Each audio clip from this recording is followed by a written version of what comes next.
Halo teman, selamat datang di channel yang satu ini. Hehehe, eits, channel ini adalah berisi cerita tentang alur Donghua yang keren. Penasaran? Yuk segera langsung markiden, mari kita dengar. Tapi sebelum itu, jangan lupa like dan subscribe-nya ya. Battle Through to Heaven.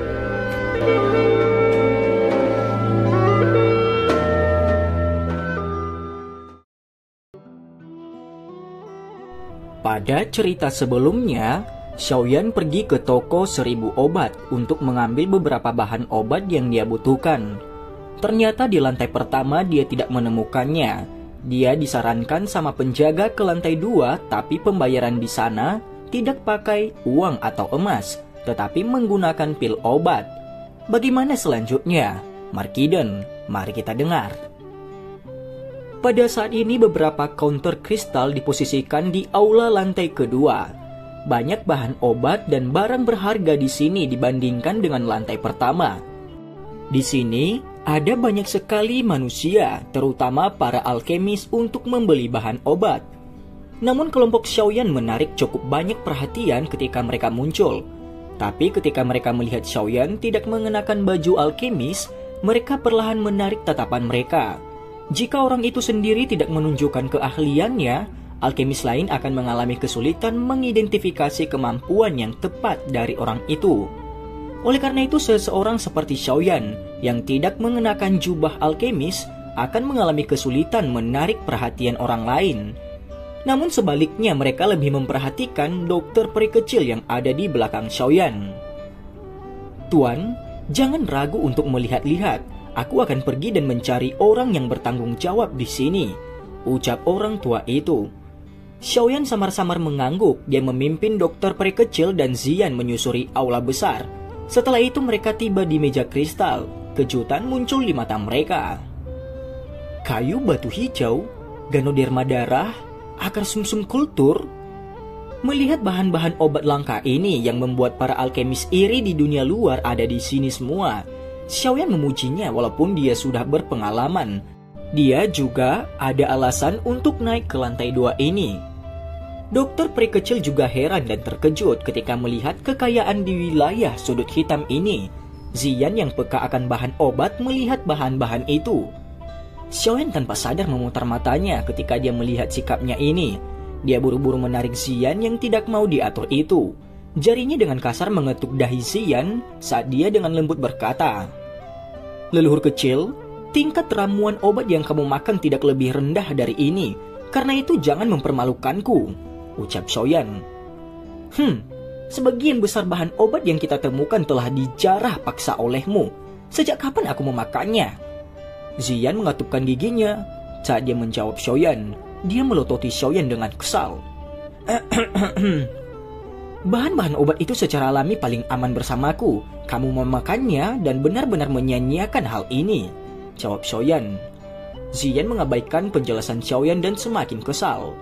Dokter peri kecil tersenyum melihat dua orang ini. Mereka bertengkar karena ramuan obat. Segera banyak tatapan melihat dokter peri kecil yang mengenakan baju putih yang halus itu. Tapi mereka tidak bisa melihat bahwa wanita seperti peri ini di mata mereka akan seperti dewa kematian jika dia marah. "Hahaha, Tuan, apakah kamu berencana untuk bertukar bahan obat?" Suara seorang wanita lembut yang membawa pesona yang tidak biasa terdengar di belakang Xiaoyan saat ia dan Ziyan berdebat tentang kepemilikan bahan obat. Xiaoyan menoleh dan melihat seorang wanita mengenakan jubah istana berwarna merah berdiri dengan indah di belakangnya. Wajah wanita itu sangat cantik dan tubuhnya yang proporsional tampak sangat menyenangkan di bawah balutan gaun istana. Ini memancarkan aroma pancaran khusus yang dimiliki wanita dewasa yang dimiliki secara khusus wanita ini. Xiaoyan melihat wanita itu. Selain orang tua yang pergi yang menyampaikan pesan tadi, ada seorang pria tua berambut putih yang mengenakan jubah kuno. Pada saat ini lelaki tua itu agak tertutup matanya, tampak seolah-olah dia sedang tidur pulas.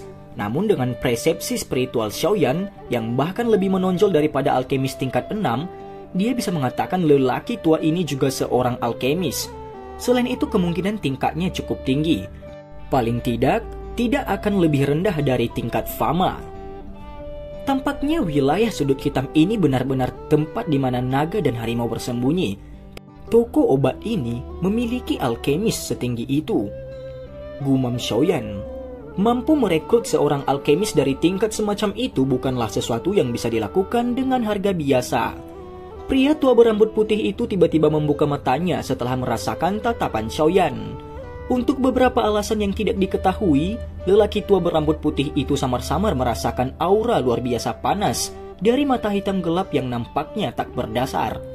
Dia tidak bisa membantu tetapi segera mengeluarkan terkejut ya. Apa itu, Yan tua? Wanita dengan gaun istana itu kaget ketika dia mendengar pria itu terkejut. Tidak ada. Mata lelaki tua berambut putih yang disebut Yan tua berkedip sebelum dia segera menggelengkan kepalanya. Meskipun Yan tua tidak mengatakan apapun, wanita berjubah istana itu sepertinya telah merasakan sesuatu. Matanya yang cantik meluncur ke Xiaoyan sambil menyimpan pemikiran yang dalam. Senyum di wajahnya semakin bergerak, dan wanita istana yang mempesona ini sepertinya memiliki reputasi dan popularitas yang cukup tinggi di tempat ini. Oleh karena itu banyak tatapan dilemparkan dari aula saat dia muncul. Dia tersenyum dan menyapa semua tatapan ini satu persatu. Etiketnya adalah salah satu yang tidak dapat ditemukan oleh siapapun. Kishin adalah pemilik dari rumah 1000 obat ini. Tuan, dapat memanggilku pemilik Yao. Bolehkah aku tahu nama Tuan? Ucap wanita itu. Pemilik Yao dapat memanggilku Yan Xiao, jawab Xiaoyan. Xiaoyan samar-samar tersenyum, namun kehati-hatian meningkat di dalam hatinya. Wanita ini memiliki daya tarik yang tidak biasa ketika dia berbicara. Jika seseorang tidak memiliki ketabahan mental yang besar, sangat mungkin hati seseorang akan tanpa sadar dipengaruhi olehnya. Jika ini terjadi ketika seseorang mendiskusikan harga atau kondisi, kemungkinan dia akan dimakan oleh pihak lain sampai tulangnya hilang. Sepertinya wanita ini tidak hanya mengandalkan penampilannya yang luar biasa untuk menjadi pemilik dari toko besar ini seperti seorang wanita. Kejutan yang sulit ditemukan melintas di mata wanita ini ketika dia melihat cara Xiaoyan yang tenang. Tidak disangka, meskipun masih muda, pihak lain benar-benar dapat mengabaikan keterampilan pesonanya yang berasal dari metode ki khusus yang dia latih. Tampaknya, orang ini memang tidak sederhana. Pemilik Yao, aku rasa kamu juga harus sadar mengapa aku datang ke lantai 2 ini. Bolehkah aku tahu jika kamu memiliki 3 bahan obat yang aku butuhkan? Xiaoyan tidak mengatakan kata-kata sopan lagi saat dia memulai dengan topik utamanya. Hahaha, 3 bahan obat yang dibutuhkan Tuan dapat dikategorikan di antara barang kelas atas, bahkan di lantai 2 rumah 1000 obatku. Tuan tahu dengan aturan kami bukan? Pemilik Yao tersenyum dengan cara mempesona. Ya, bolehkah aku tahu pil obat jenis apa yang aku butuhkan untuk menukarkannya? Xiaoyan mengangguk sedikit dan bertanya setelah berpikir keras. Hahaha, tidak perlu terburu-buru. Semua ahli alkimia di aula datang ke rumah 1000-ku karena bahan-bahan obat yang langka ini. Bahan-bahan obat yang berharga ini tidak umum ditemukan.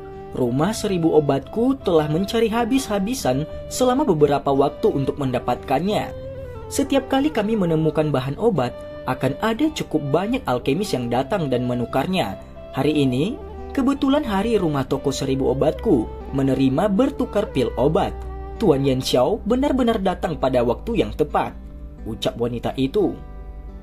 Dengan cara ini, apakah aku tidak bersaing dengan alkemis lain untuk mendapatkan bahan obatnya? Xiaoyan merajut alisnya dan bertanya setelah mendengarnya. Ini juga semacam lelang. Orang yang menawarkan harga tertinggi akan mendapatkan barang yang diinginkannya. Namun tempat kita ini tidak menginginkan koin emas. Sebagai gantinya, kita akan melihat apakah orang yang menawar dapat memperbaiki pil obat yang memuaskan kita. Tentu saja, biasanya kecuali kedua pihak sangat membutuhkan bahan obat tersebut, maka harus ada salah satu yang mundur. Pemilik Yao tersenyum. Dia segera berbalik ke pria tua berambut putih di sampingnya dan berkata, Yan tua, sudah hampir waktunya. Mari kita mulai pertemuan pertukaran pil, ucap wanita itu. Orang tua berambut putih itu sedikit mengangguk. Dia segera berjalan menuju panggung tinggi di aula. Dia mengangkat tangannya sekali dan dia mengetuk perunggu di samping. "Bawakan obatnya." Pria tua berambut putih itu memerintahkan. Segera setelah itu, 10 pelayan wanita cantik segera membawa piring-piring perak dengan sikap hormat. Kotak-kotak giok yang tertutup rapat tersusun rapi di atas piring-piring perak itu. Hahaha, semua orang, rumah 1000 obatku telah membayar harga tinggi untuk mendapatkan bahan-bahan obat ini. Tentu saja kualitas bahan obatnya cukup bagus, oleh karena itu semua orang harus mempersiapkan diri. Pemilik Yao perlahan berjalan ke panggung dan berbicara dengan senyum kepada semua orang di bawah. Cukup banyak alkemis di bawah mengangguk tanpa daya saat kata-katanya terdengar. Meskipun rumah 1000 obat ini memiliki banyak bahan obat yang langka, namun harganya cukup mahal. Jika seseorang tidak memiliki kekayaan dan kemampuan, lebih baik tidak datang ke lantai kedua ini sebelum kehilangan muka. Dalam hal ini, biarkan pertukaran pil kami dimulai. Aturan lama berlaku. Yang pertama adalah bahan dengan kualitas terendah, sedangkan yang berkualitas tinggi akan tersisa untuk yang terakhir, ucap wanita itu. Hahaha, pemilik Yao, mengapa pertemuan pertukaran pil ini tidak menungguku? Jangan bilang kamu takut aku tidak mampu membelinya. Tawa seperti petir tiba-tiba terdengar dari tangga sementara semua orang sedang memeriksa bahan obat. Kedatangan tawa yang tiba-tiba itu menyebabkan keributan di aula menjadi jauh lebih tenang. Banyak tatapan kaget meluncur ke arah tangga. Sesaat kemudian seorang pria tua berwajah merah mengenakan jubah kuning pucat muncul di depan mata semua orang. Xiaoyan menyipitkan matanya saat dia melihat pria tua berjubah merah ini. Kejutan melintas di wajahnya. Orang tua ini sebenarnya adalah seorang alkemis. Selain itu kemungkinan kemampuannya sedikit lebih kuat daripada pria tua berambut putih dari sebelumnya. Benar-benar layak menjadi wilayah sudut hitam. Dalam satu hari, 2 alkemis dari tingkat seperti itu muncul. Sepertinya aku benar-benar tidak datang ke sini tanpa ada apa-apanya hari ini, gumam Xiaoyan. Penampilan tetua berwajah merah ini menyebabkan suara banyak alkemis di aula menjadi jauh lebih lembut. Beberapa dari mereka yang kemampuannya sedikit lebih kuat menunjukkan ekspresi yang tidak wajar. Pemilik Yao di panggung sedikit terkejut. Senyum hangat segera didorong ke wajahnya saat dia buru-buru turun ke panggung dan menuju ke tetua berwajah merah itu. Dia tertawa dan berbicara dengan penuh kasih. Kehadiran Ki Tua memberi kehormatan bagi kami. Kali ini kota Kaisar Hitam mengadakan lelang berskala besar. Dan aku pikir Ki Tua tidak akan punya waktu luang untuk datang, ucap wanita itu. Hahaha, apa yang dikatakan pemilik Yao? Kualitas bahan obat di rumah 1000 obat luar biasa. Bahkan aku yang lama merasa tertarik. Selain itu pertukaran pil ini tidak sering diadakan. Oleh karena itu aku yang lama pasti akan datang dan melihat bagaimanapun sibuknya aku. Orang tua yang dipanggil sebagai Ki Tua tertawa terbahak-bahak. Suaranya sangat jelas. Ketika dia tertawa keras, cukup banyak orang di dalam aula merajut alis mereka. Namun karena posisi dan latar belakang orang ini dalam kota Kaisar Hitam, tidak ada yang berani menyuarakan pikiran mereka. Kisen sangat senang karena Ki Tua dapat datang mengunjungi toko ini. Untungnya pertemuan pertukaran pil ini belum dimulai secara resmi. Ki Tua, silahkan duduk. Pemilik Yao tersenyum ketika dia berbicara. Oke teman-teman, sebelum kita lanjutkan, Mimin mau menjelaskan. Kisen adalah sebuah cara yang sederhana di mana seorang wanita memanggil dirinya sendiri, atau bisa diartikan kata aku atau saya. Oke, kita lanjut. Melihat ini, tetua berwajah merah dengan terang-terangan tertawa keras dan tanpa basa-basi menuju ke baris depan panggung. Setelah itu dia duduk di kursi di tempat yang paling penting.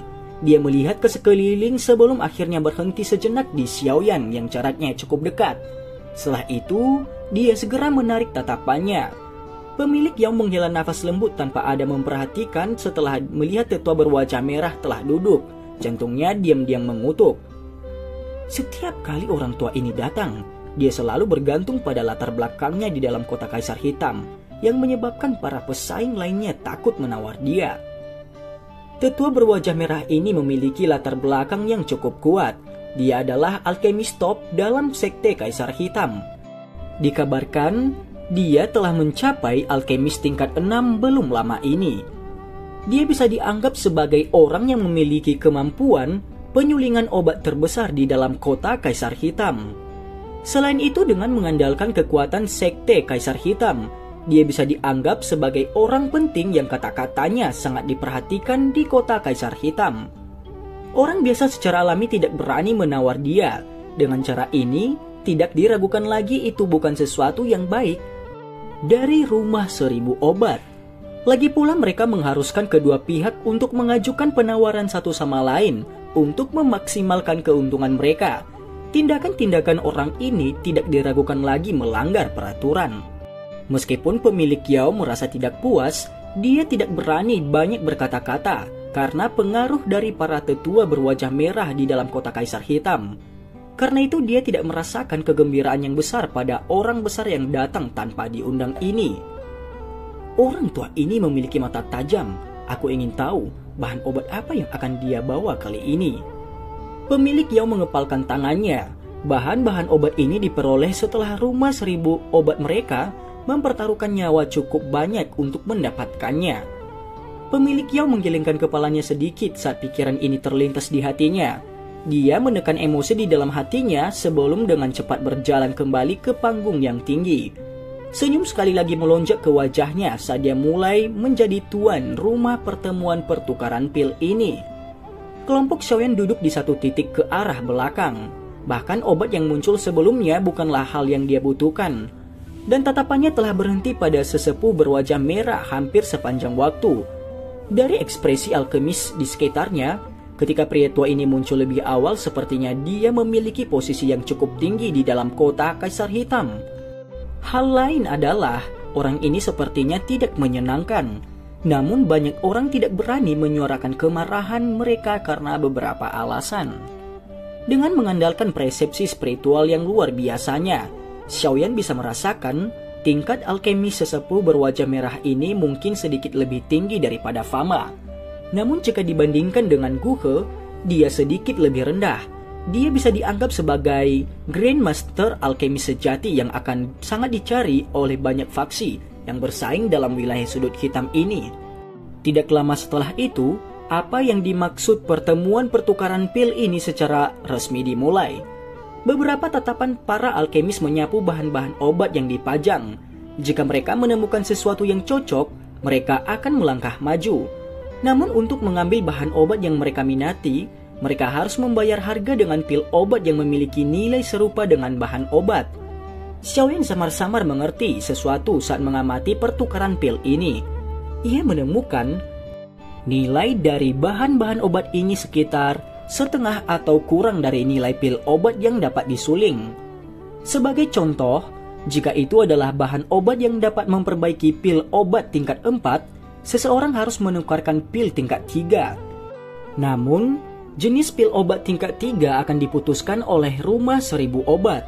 Jika orang itu sudah menyiapkannya untuk bisnis, orang itu akan hanya bisa menukar dengan bahan obat. Jika tidak, ada kuali obat kelas tinggi yang disiapkan untuk mereka di atas panggung batu di sampingnya. Jelas itu adalah untuk orang-orang yang memperbaiki pil di tempat itu secara langsung. Kelompok pertama dari bahan obat itu tidak masuk ke mata Xiaoyan yang tajam. Namun, masih ada sejumlah alkemis tingkat 3 dan 4 yang tertarik pada mereka. Setelah itu mereka memulai pertukaran sesuai dengan aturan. Jika orang-orang ini tidak memiliki pil obat yang siap pakai, beberapa alkemis akan berusaha menyempurnakannya di tempat. Dalam sekejap, suhu aula naik. Beberapa orang yang tidak tertarik pada bungkusan pertama bahan obat itu hanya mengalihkan mata mereka ke api yang naik di kuali obat. Mereka akan mengamati metode pemurnian orang lain sambil merasa bosan. Kelompok Xiaoyan secara acak memperhatikan para alkemis lainnya yang menyempurnakan pil di tempat dalam kebosanan mereka. Tidak lama setelah itu, Xiaoyan menarik pandangannya dan menggelengkan kepalanya. Dengan kemampuannya saat ini, metode pemurnian alkemis di tingkat seperti ini tampak sangat sederhana dan kasar di matanya. Tidak ada hal yang sedikit pun baginya yang dapat dipelajari. Selang beberapa lama, Mengikuti lambatnya waktu, bahan obat berkualitas rendah ini secara bertahap dipilih dan diambil. Setelah itu lebih banyak bahan obat terus muncul, kualitas mereka menjadi lebih baik dan lebih baik lagi. Para alkemis yang agak kuat yang awalnya duduk di kursi tanpa bergerak, akhirnya mulai menunjukkan minat mereka. Mereka mulai bergerak maju untuk menegosiasikan pertukaran barang. Sekarang, bahan obat pada panggung batu berkurang seiring berjalannya waktu. Namun dari wewangian obat yang padat dari kota giok ini, orang bisa mengatakan obatnya berkualitas tinggi. Beberapa dari mereka bahkan menyebabkan tetua berwajah merah terlihat tertarik. Namun, dia tidak melakukan apapun. Dari kelihatannya dia sepertinya sudah siap kali ini. Ketika bahan-bahan obat pada panggung batu dikurangi menjadi kurang dari 10 kotak, hanya ada beberapa orang yang masih duduk di kursi mereka tanpa bergerak. Ini termasuk Xiaoyan dan sesepuh berwajah merah itu. Tetua berwajah merah terkejut ketika dia melihat kelompok Xiaoyan tidak bergerak. Dia segera mengerutkan kening dan melirik Xiaoyan. Xiaoyan menoleh sedikit ketika dia merasakan tatapan itu. Sesaat kemudian, Xiaoyan berbalik seolah-olah tidak ada yang terjadi. Wajahnya bahkan tidak mengungkapkan sedikit pun rasa takut yang ditunjukkan para alkemis lain ketika mereka melihat para tetua berwajah merah itu. Sikap tenang Xiaoyan ini menyebabkan pria tua berwajah merah itu terkejut. Hatinya menjadi marah. Dengan kemampuan dan reputasinya saat ini, sudah lama sejak dia merasakan perasaan diabaikan oleh orang lain. Alkemis yang telah memperoleh bahan obat yang mereka butuhkan tidak meninggalkan aula. Sebaliknya, mereka melirik Xiaoyan dan tetua berwajah merah yang masih duduk di kursi mereka dengan tatapan tertarik. Biasanya, bagian terakhir dari pertemuan pertukaran pil ini adalah puncak pertukaran pil pada saat ini. Hahaha. Berikutnya adalah akan menjadi pertukaran bahan obat yang berkualitas tinggi di rumah 1000 obatku. Toko kami telah membayar harga yang sangat mahal untuk bahan-bahan obat ini. Pemilik Yao tersenyum saat dia melihat beberapa kotak batu giok yang tersisa di atas panggung batu. Dia dengan lembut menepuk tangannya dan beberapa pelayan wanita bergegas keluar. Setelah itu, mereka mengeluarkan kotak giok yang tersisa dan membawa lebih dari 5 kotak giok zamrud. Sebuah aroma obat yang padat tiba-tiba melayang di atas aula besar ketika 5 kotak giok ini muncul. Cukup banyak ahli alkimia yang dengan lembut menghirupnya, ekspresi mereka semua menjadi terkejut. Tetua berwajah merah itu yang bersandar di kursinya berdiri pada saat ini. Matanya agak panas saat dia melihat kotak-kotak giok itu. Mata pemilik Yao menyapu aula dan segera berhenti di Xiaoyan. Dia tertawa.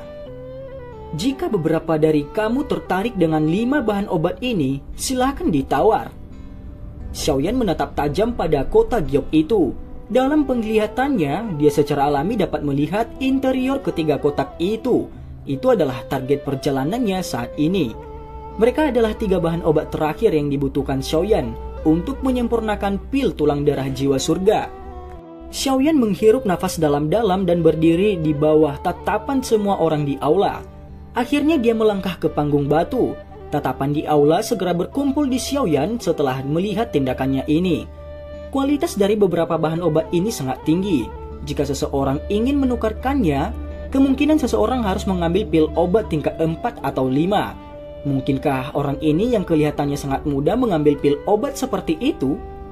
Xiaoyan berhenti di depan platform batu di depan banyak tatapan. Dia tersenyum ke arah pemilik Yao dan perlahan menarik 3 kotak giok di depannya. Dia berkata, "Pemilik Yao, tolong beritahu aku pil obat jenis apa yang perlu ditukarkan untuk ketiga bahan obat ini," ucap Xiaoyan.